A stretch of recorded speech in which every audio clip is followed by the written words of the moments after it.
Okay, gotta love the filters, right? They're awesome. It's fun. It just keeps everything so much more entertaining. And the boredom of doing the same thing over and over again. Solitude. Winds of Solitude. You're riding the winds of solitude. How poetic. Book. Okay, so you're riding winds of solitude, right? And as you're riding these winds of solitude, there's something that keeps you a company. That is the book, right? The book that is inside of you, right? Within you. And that book is literally the book of metamorphosis, transformation, which can be interpreted as simply as moving forward. So your GPS, your inner GPS, inner knowing. There's something that keeps you company in riding the waves of solitude. I can't get over it. I'm just going to keep repeating it. Riding the waves of solitude. Okay, intention, music, exceptionality, curse. Okay, look. So, your exceptionality, right? You're just an exceptional soul, the spirit, the mind, I would say. You've got this wisdom inside of you, right? This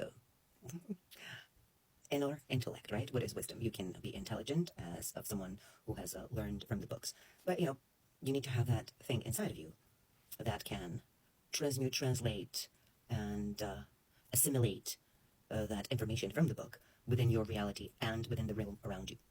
Now that comes from inner intellect, right? That's something cannot be learned. You either have it or you don't. Now, where are we going with this?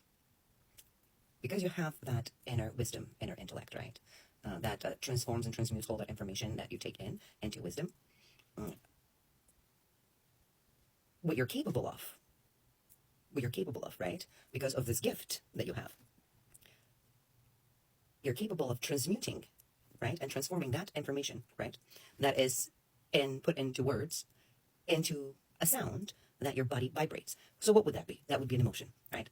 So you're able and capable perfectly well to vibrate the information by ways of emotion, right? Into the world like this.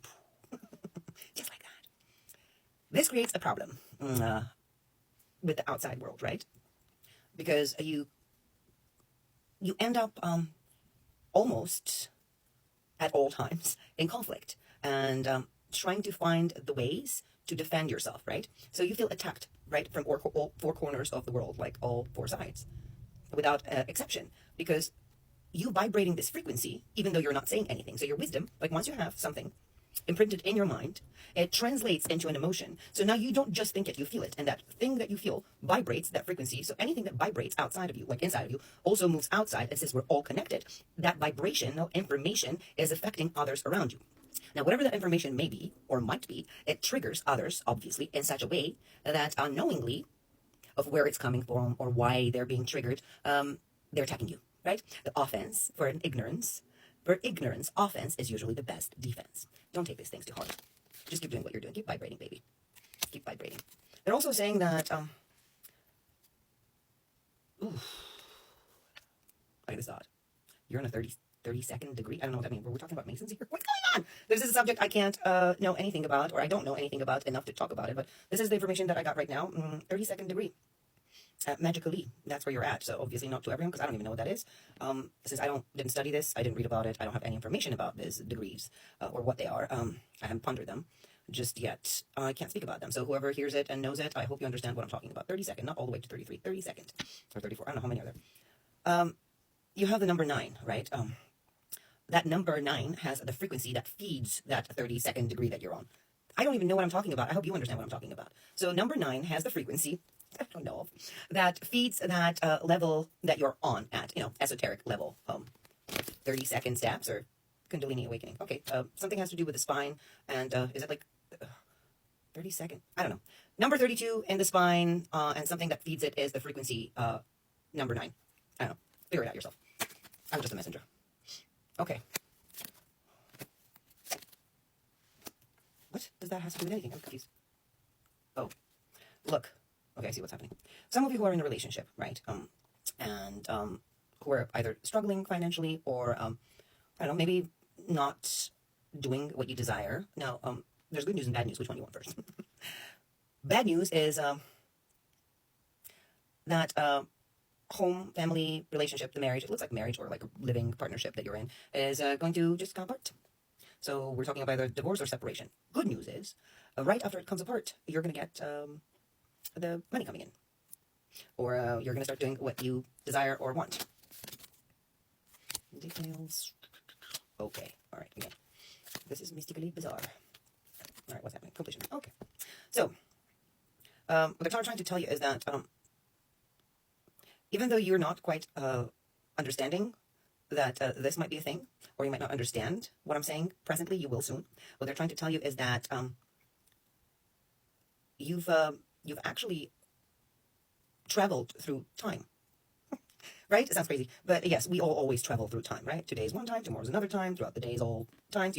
Your mind is somewhere else. It can be another, I don't know how the time will, dream time, daytime. Who knows? Maybe you actually travel through time. I don't know. Astral traveling? I have no idea. Anyway, I obviously don't understand what's going on here, but you would know, whoever it is for. You travel through time, they're saying, right? And because you paid attention to the details while traveling through time, right? While having this experience through time or throughout the time of your life, I don't know. You've mastered that aspect of time.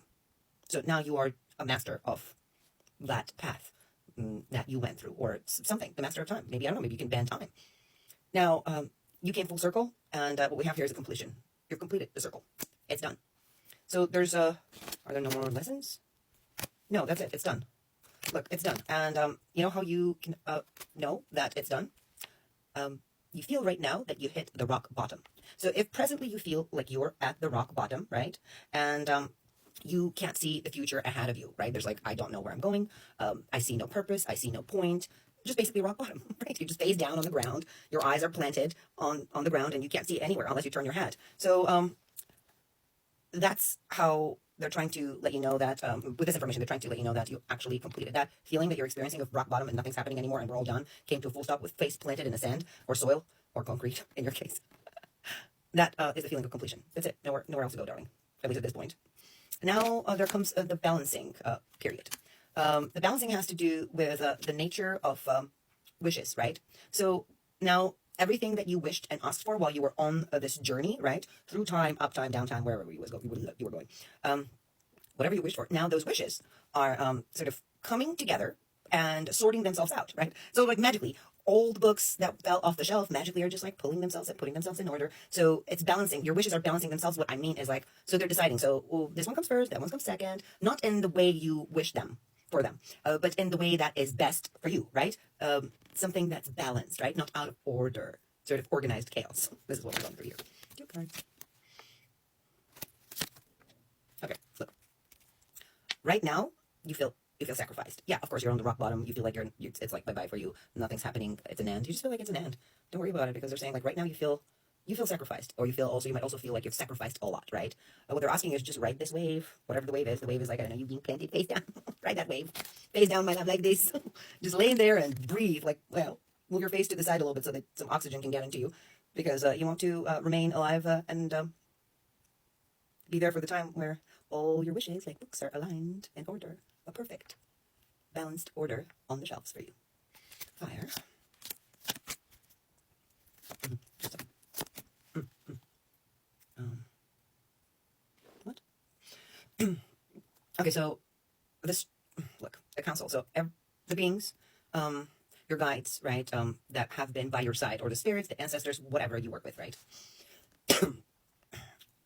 Those beings that have been by your side, right, this whole time through this journey through time that you went through, they're starting the movement. So they're starting to move forward. They're moving forward with the energy of fire, right? Fire. Now, the fire that we have here is something that cremates, destroys, transforms forcefully.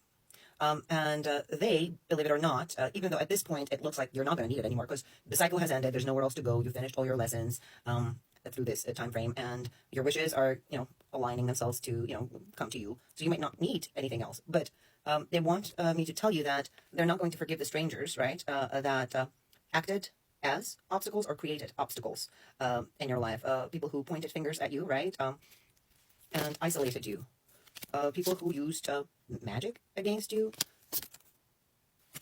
But they also want you to know that if it was magic used against you, that magic being used against you, but also helped with your education within this travel and this time cycle.